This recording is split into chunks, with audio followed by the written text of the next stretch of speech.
আজ থেকে তোর বাড়ির বাইরে একা একা যাওয়া বন্ধ। বাবার মুখে মুখে ভেঙানো, সারাক্ষণ শুধু বিয়ে বিয়ে করা। বেশ হয়েছে, এবার বুঝবি কত ধানে কত চাল।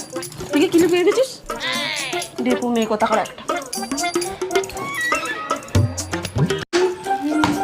কিরে কোথায় যাচ্ছিস? তোকে না বলেছি একা একা কোথাও যেতে না।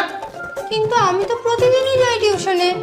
যা বাবা, এবার কি পড়াশোনাও ছেড়ে দেবো নাকি? তোর মতো মেয়েকে না পড়াশোনা ছাড়িয়ে ঘরে রেখে কাজবাজি করানো উচিত। এমনিতেও পড়াশোনা তো তোর দ্বারা হবে না। নেহাত আমরা একটু ভালোই বাবা, তাই এত কিছুর পরেও তোকে কিছু বলছি না। আজ থেকে তোকে আর টিউশন করতে যেতে হবে না।